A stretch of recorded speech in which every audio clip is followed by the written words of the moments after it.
Hi, I'm Jeff McCausland, founder and CEO of Diamond6 Leadership and Strategy, headquartered in Carlisle, Pennsylvania. And I am Tanya McCausland, Chief Operations Officer and Wellness Speaker. The mission of Diamond6 is to develop confident and effective leaders whose teams have the greatest impact on their communities as well as the world at large. So first, let's share our story. So how would you kind of describe or tell our story about Diamond6? Well, Tanya, as you know, because you and I have been together on this from the very beginning, I think it was in 2001 or 2002, this all kind of began with a phone call, which is kind of unique. I'd been the Dean of the Army War College. I was about ready to retire from the Army, having completed 30 years of service, so it was time for me to retire. And at the War College, of course, our focal point had been developing strategic leaders for the Army and for the nation as a whole. So that had been the focal point of my efforts for the last several years in the Army academically, though I've been involved in that throughout my career. I got this unique phone call one day from a guy who's now a good friend, a member of our faculty, Jim Davis, and Jim said to me, at the time, did not know him, he said, hey, I am now here in California and I'm working in executive leadership development, primarily working with school district leadership teams here in the Los Angeles area. And everybody has told me, or several people have told me, that I should call the Army War College and learn how you go about doing that.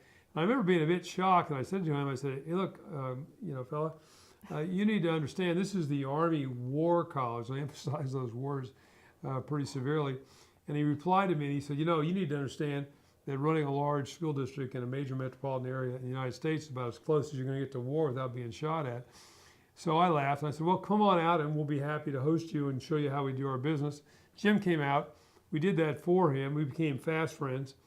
And then shortly after I retired, he asked me, hey, would you be willing to work with me on what was the first, if you will, Diamond6 Leadership Workshop, which was to work with a rather unique group of people, the Kahn Fellows at Columbia University in New York, who were a group of principals from throughout the New York City School District, which has over 1 million kids and covers all the boroughs in New York City, and working with them on developing leaders. So from my experience at the War College and that one phone call, the Diamond6 in many ways was born.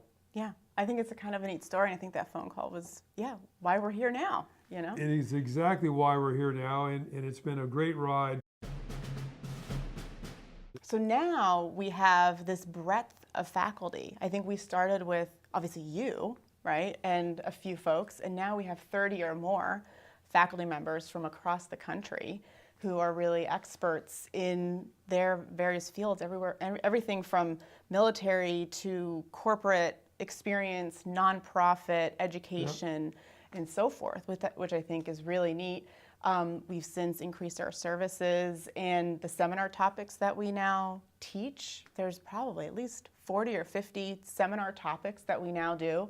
And I think what is really cool is that we really transitioned into going from really passive learning to active learning for adults. And I know that we really make that a priority for our clients to make sure that they're experiencing some active learning, which I think we've found to be most beneficial for adults. Yeah, there's no two ways about it. Think about, for me, the most favorite thing that we do at Diamond6 actually is the participants, working with those leaders who come from disparate organizations. Many come from large urban school districts we work with. Some come from nonprofit organizations. Some come from very large for-profit organizations, energy corporations, fast food corporations, and the like. But talking to them and getting feedback from them in two ways. One, I've had a number of occasions where a young leader, say at a school district, a principal or a teacher, has come up to me and said, you've really changed my life and changed the way I think about leadership. And you think about the multiplicative effect of that. Not only have you helped that one person, but because they're a leader, that actually then spreads out to all the people they touch is enormously powerful to me, number one. And number two, because we work in adult learning, and all those adults have vast experiences, so what we do with them, they all look at through the lens of their experience. We're able to get significant feedback from them, and it's from that feedback, Tanya, that we have moved on, particularly in thinking through how we transition from passive to active learning, so that we can take best advantage of what we do and help them, as they consider what they're learning from us conceptually or in terms of leadership principles, but bouncing that against their own particular experiences and where they're coming from. One of the things that when those participants talk to you about their experience with us and how that's changed them and what impact that's made on them, what I think is really important that you point out to a lot of folks is they might say, well, I'm just a teacher, or I'm just a manager, I'm just this. And I know you always point out to people, no, you know what, you are a leader, no matter where you are in that hierarchy. Yeah, because I think sometimes they don't consider actually the ripple effect that they have. You know, if you talk about a young teacher, that, for example, and how many kids they touch, and if we all think back to our own lives, we can remember those teachers who were most significant and had the greatest impact on us, or that leader we worked for if you're in the corporate environment that had a significant impact on us and really helped us along the way. So you think about that in terms of the impact you're having more broadly through that person, but then you also know that person is going to move up through their career to greater and greater levels of responsibility in the organizations. Again, whether that's education, not-for-profit, corporate, doesn't matter. People will move up, and hopefully then we've helped them as they move up those ladders to be prepared for that next position they're going to assume. So what would you say is your favorite part about Diamond6 or the business that we do? Well, certainly the favorite part for me is the participants and how they react to what we do, how they say how that's affected them. I've had people say that, you know, you've changed my life in terms of exposing them not only to concepts and principles, but doing that through the vehicle of experiential learning, which I think makes it much more impactful and causes that learning to have a greater relevance for them. And second of all, I think really working with our faculty, because as you have said a number of times, you know, one of the startling things to me as I look at the faculty we have is what a stunning group of people they are. And, you know, I find that it's continuing to be a learning experience for me. And I learn from the participants because they bring so much to the table in terms of the experiences they've had in leadership prior to joining us for a workshop. And again, I learned so much from our faculty, who are a unique bunch of people, each of whom has a particular expertise in an area that we draw from, whether that's strategic planning or effective communications or mentoring, or the role of technology or dealing with the media or leading in a crisis or ethics or a multitude of topics. But each time I invite one of our faculty members to join us for a workshop, I always enjoy the opportunity to sit in the back and frankly learn from them. Yeah, I agree. Absolutely. And I think they are people who are also lifelong learners. I know that that's something that's always very important to you as well, is to encourage people to be lifelong learners. Yeah, we always stress, you know, with the people we work with that if you're going to be a leader, you put yourself on a path to lifelong learning. And many of the people we work with are also professional people, be they educators, be they people in the medical field, people in the military, people in the legal profession, cops and lawyers, judges, etc. And those people in particular have to be on a path of continuous lifelong learning and professional development. And hopefully, again, what we offer is just another step on that path that they've placed themselves on to be that lifelong learner, continue to develop themselves throughout their lifetime. Yeah. So can I tell you what my favorite part is about working at Diamond6? Absolutely. I like working with you. Well, that goes likewise, by the way. And I think that's what makes our business really unique, is that we are a family business and that we're a small business. And how I like to describe Diamond6 to people is that we are a small but mighty team, right? There's only 4 of us in the office. Yeah. But that said, we do workshops across the country. We go everywhere. We go to, obviously, Gettysburg, Pennsylvania. That's sort of our hallmark, right? Antietam and Bull Run in Virginia. The Alamo in San Antonio. We go to Hawaii. We do workshops in Hawaii. The USS Iowa, USS Hornet out in California. So we really are across the country. Yeah, you know, and the other thing for me is, you're right, I love working with you, that's for sure. But we've been blessed by the team, even though small, of having great people working for us. And each one of those, it seems to me, have been infected to a degree by what we're trying to accomplish. And they get so excited working with the different groups that we do and trying to help those organizations be a little bit better organizations and helping those individual leaders be better leaders. And I see that in our staff who get excited doing that. And we've also been blessed over the last number of years by almost every year we've had 1 or 2 student interns work with us. And these young people, bring in such an enormous perspective that's valuable to us in terms of how they look at this from a very, very different generational perspective. That's valuable. But I also find that it's so wonderful to see them get excited about what we do in trying to help the various groups that we work with. Yeah. And we really build very unique, I think, and deep relationships with our clients. We don't just see them and then see them off. We stick with them for a long time. Yeah, I mean, the first client we worked with, back to that phone call with Jim Davis and how we began Diamond6 was the Kahn Fellows in New York City. And that was back in, I think, 2004, if I can remember that far back. And we still maintain a relationship with them as they bring in a new set of fellows every year.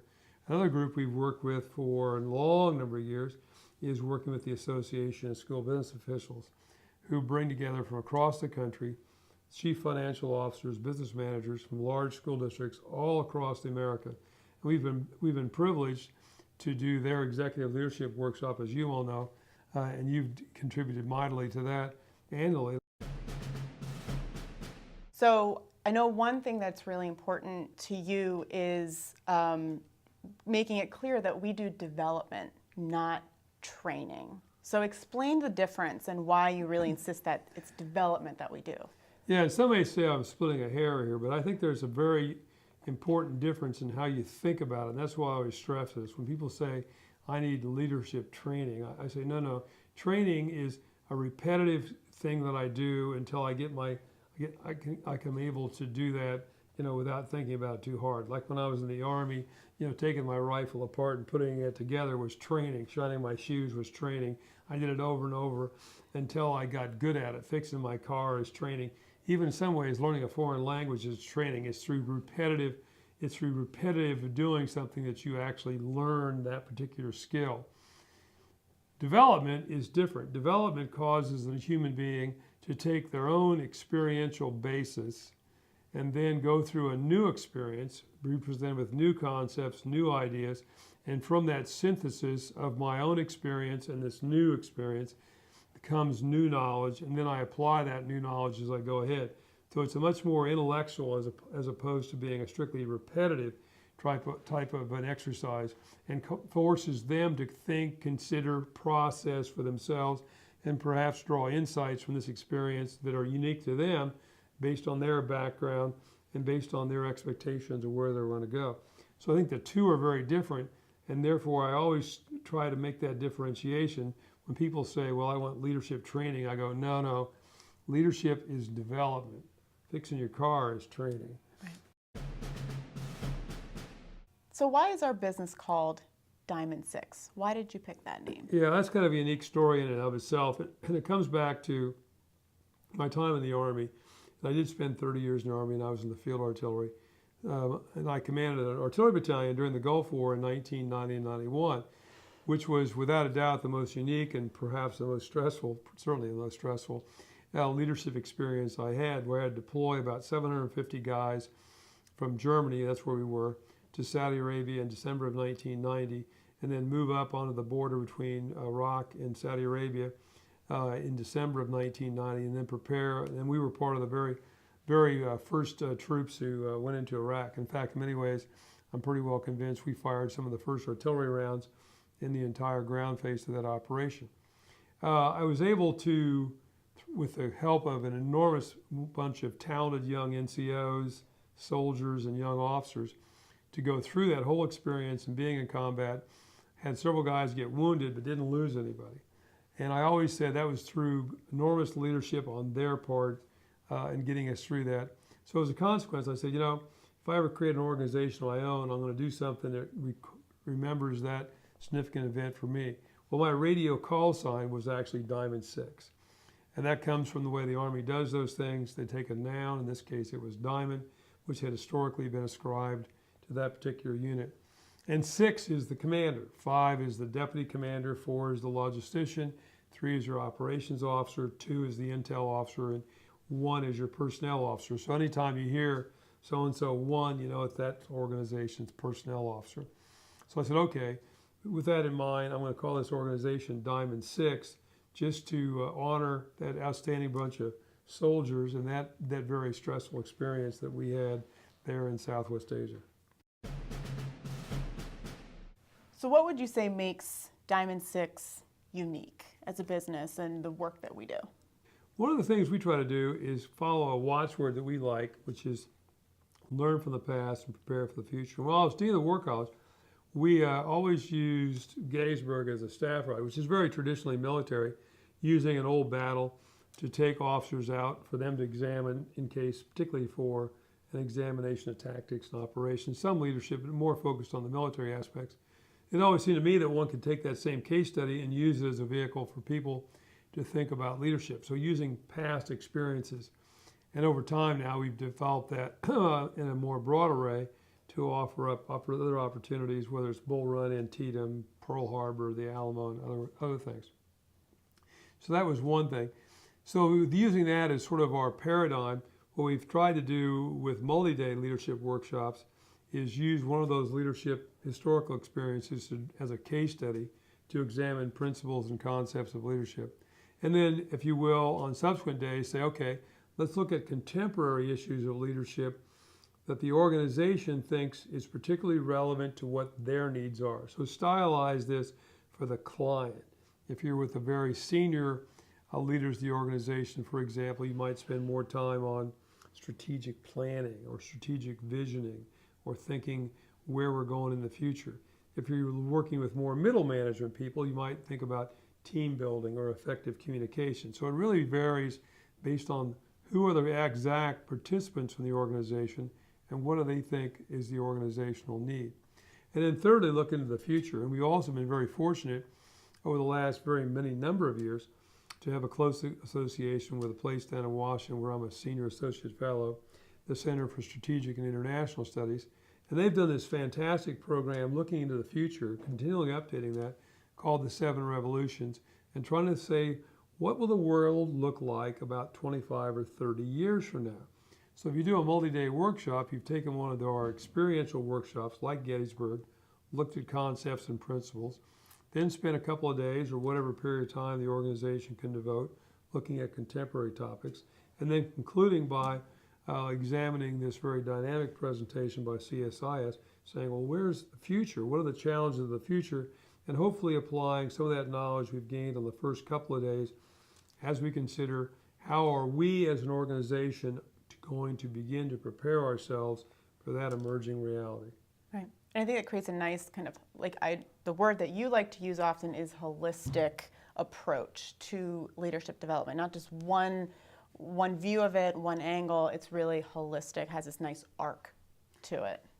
Yeah, and it takes advantage of our unique faculty who bring so much to bear and therefore can do diverse topics based on need. And secondly, it begins with a conversation with the client, which actually for me is one of the most enjoyable parts of the whole experience, oddly enough, and that is to sit down with the leader of an organization who will come to me and say, hey, we need some leadership development. And I always say to them, okay, well, you have to tell me what's the problem. Let's talk about what you think the problem is. What are you trying to address? Because we can't really tailor a unique workshop for you until we know 2 things. What's the problem and what's the participants look like? Senior leaders, emerging leaders, and with those 2 things in mind, then we can help you select the right mix of experiential learning and contemporary topics in building a workshop for you. And then from that point, once the workshop has concluded, what I think makes us also very unique is the follow-up that we do with our clients. Once they're finished, we don't just sort of kiss them goodbye and never see them again, right? We follow up, and that's built into our process that 30 to 90 days or so afterwards, we do a follow-up and see how are things going. What did they discuss when they were with us? And did they follow through on the things that they said they were going to do? And if they did, then great. And if not, why not? And we're there to help them kind of strategically think through some of that? You know, it goes back to, you know, as you and I were talking about what this looked like at the beginning, what it looks like now, and it's almost amusing to look at some of the sort of very basic things we did at the beginning and how much more dynamic we are now. And really, it goes down to that sort of organizational assessment, talking to the client to start with about what the issues are, and then determining what is the composition of the workshop going to look like. And then we prepare now a very dynamic resource page, which provides them a lot of material that they can have their people look at. So when they actually physically show up, or we come to them and show up on their doorstep, the team is really more prepared.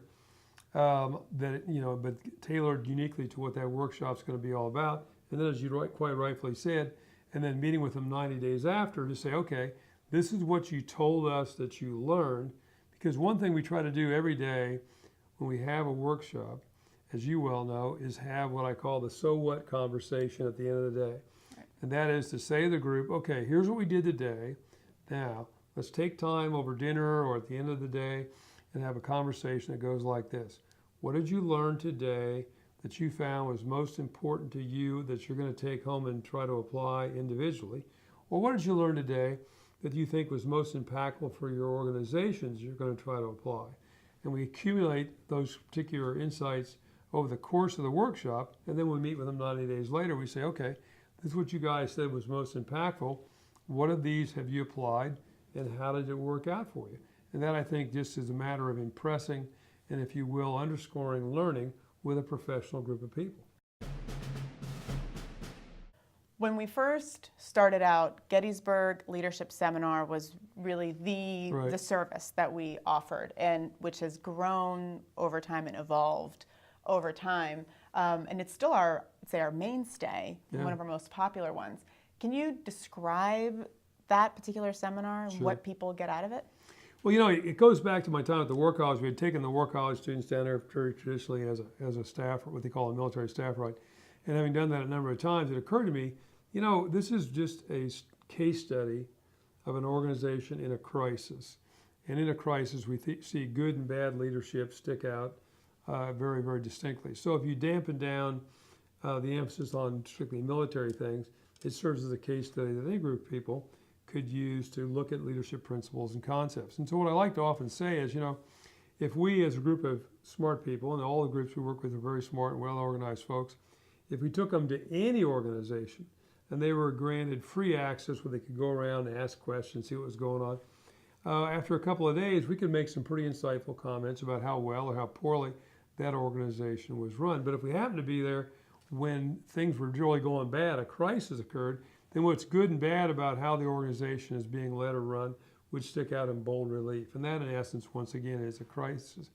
And that's what you see in a battle, two organizations that are involved in a crisis. So those principles of leadership we talk about at Gettysburg, which were enormously important in success or failure during those very trying times in 1863, the role of technology, effective communication, strategic vision, leading your boss, the role of initiative, emotional intelligence, all those things played a role in success or failure over those dramatic 3 days.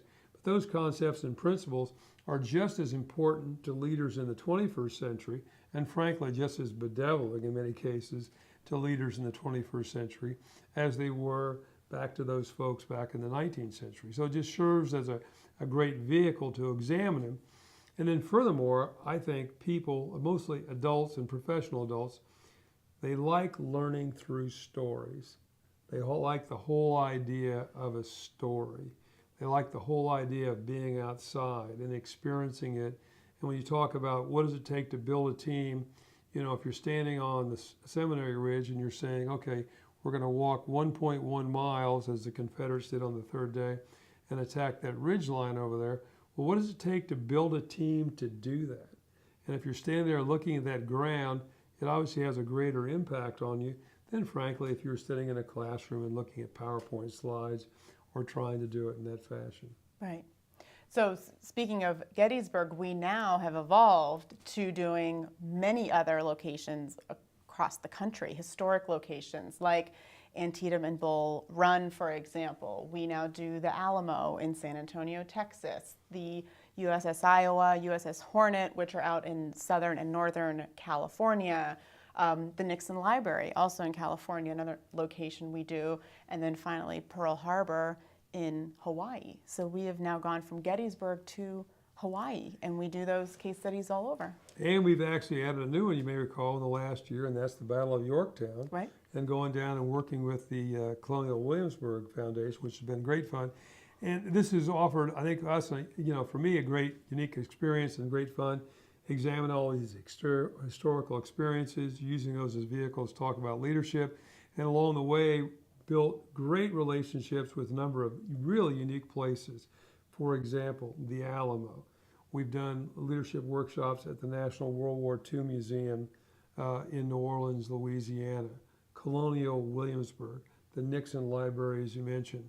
The most iconic spots in America are places we do leadership workshops. There is nothing that is more moving than standing at the angle at Gettysburg where the Confederates attack on the third day, or standing where Lincoln gave the Gettysburg Address to talk about strategic vision, or standing at the Alamo to talk about teamwork, or standing aboard the USS Arizona Memorial and looking at the battleship under the water and talking about what does it take for moral courage to lead in a difficult moment. There's nothing, I think, as impactful as that, and these are iconic spots for America that we are so fortunate to use as classrooms for the leadership courses, leadership development we conduct. So what would you say makes us remarkable? Well, I think a couple of things. I mean, obviously, one compares themselves to other organizations. There are some fine organizations that conduct leadership development around the country, let's be honest. I think what we do is we stylize what we do in two ways. The first way is as we talk to the client and we try to figure out what exactly is the problem they're trying to address. And then by drawing from the vast number of seminars we've got, we try to create a workshop of multiple days, could be those days together, or those days stretched across a year or more, that gets at that particular problem. So we stylize it in terms of content. Then we stylize it as well in terms of delivery by saying, okay, what's the best vehicle for you based on what you're trying to accomplish and what you can do based on, day-to-day requirements? Is it best for you to come here to us and let us host you here for a multiple-day event? We can certainly do that and do that many times a year. Or is it better for us to come to you and try to deliver that on site? And we do that now by actually taking a couple of our workshops, such as Gettysburg and Pearl Harbor, and we've developed a way to deliver that anywhere using video. Or do we pick a third site because of where you are and what might work best for you, like the Nixon Library, the Hornet, the Alamo, or some other place, for us to meet the organization and conduct it there. So stylize it in terms of location and timing. So we try to stylize for the climate in content, in location, and in timing to try to fit that around all the things that you're trying to do as an organization, a very busy organization, in terms of developing your team. But Tanya, one thing that I'd like you to talk about is we use a paradigm frequently in our development called leadership in four directions. People lead their boss, people lead others, people are lead or led by their peers, but they also lead themselves. And sometimes I think that may be the most difficult of the four different directions. And you've done, I think, remarkable work in that area of leading yourself in the seminars that you teach, which talk about, leadership wellness, stress management, and those kind of issues. So talk a little bit about the content of those particular seminars you've taught, how individual leaders have reacted to the work you've done on leading yourself, and how you think that may have affected their leadership styles in the organization that they're part of. So to answer that question, so you first said, how does it impact them individually? Right. And like you said, it's about leading yourself. So it's a really individual leadership challenge, right? And the reactions we've gotten have been really incredible and honestly surprised me at first, that people were coming back to us at those 90-day follow-ups saying, I've lost 20, 30 pounds. I have my wife on board, and she's also, we're going to the gym together, or whatever the case may be. So really impacting people on a very individual level and their health. I know, we had one woman say, oh, now I do walking meetings, which is something we talk about every once in a while. I go out on the track, and if anyone wants to meet with me on a certain day a week, they can come out and join me. Which that sort of leads me to that leading yourself when it comes to health and wellness is not really just about yourself. If you're a leader in an organization, it's really about being an example to the folks around you. And what I think is really unique about this sort of about self-care and being an example to others is when you do that, you're also giving other people permission to take care of themselves. And then you have an organization that is really efficient and productive and values self-care. And that's just a healthier organization. So again, it's individual, but also being an example to others. And then it flows over organizationally. Like we had the one, I think it was a school district that said, we went back and decided to paint our lunchroom, our staff lunchroom, which seems incredibly simple and kind of like, well, why? Why would you do that? Well, no one was utilizing it. Everyone was eating lunch at their desks in front of a computer, and that's not really the healthiest thing to do. So we painted our lunchroom. It's more inviting. So now folks actually step away from their desks, take a break. But not only that, they now are connecting more with each other. They're having conversations. They're getting to know each other. So again, not just about individual self-care, but also about your team, the people around you, getting to know your coworkers. So it really ripples out really interestingly from just an individual self-care approach to into the organization as well. We always had a phrase when I was in the Army that an officer is always on parade. And I think it's true for leaders if you just take out the word officer and stick in the word leader. And that ability to set the example, particularly in the area of self-care, health, and wellness, ripples down because people will mimic whoever's in charge. The boss is eating well, they'll eat well. The boss comes in the morning and has 3 donuts, they'll have 3 donuts. The boss eats at his or her desk, they'll eat at their desk. And so I think it's so important for the leader to set that kind of example in the health and wellness of themselves and personal care, and it ripples down. And then, of course, last thing I always say to leaders is, you're doing 2 things every day. You're executing your mission, and you're developing your replacement. And if your replacement sees you conducting yourselves in that fashion, that's part of developing them for the future. Tanya, I have got to say, it is just amazing to me to look back and consider where we started and where we are. And this journey has been wonderful working with you, number one. But number two, it's been wonderful in terms of the faculty we work with and now work with more regularly. And number three, of course, with the participants. And I often sit back and wonder just how great an impact we've had on leaders across all walks of life, from education, nonprofit, to for-profit organizations. So it's really been fun and been very, very rewarding. And we firmly believe that Diamond6 now is at a place where we can truly help any organization as they want to improve themselves, help the next generation of leaders in their organization, and take themselves to the next level. And quite candidly, we believe firmly that we can offer them exciting, stimulating, and rewarding leadership development experiences, and all they really need to do is contact us, and we will begin that process with that assessment, working out workshops for them, and sticking with them as long as they want us to be part of their family in helping them on that journey. Yeah, and I hope that we hear from you very soon. Great. Thank you very much. Thank you.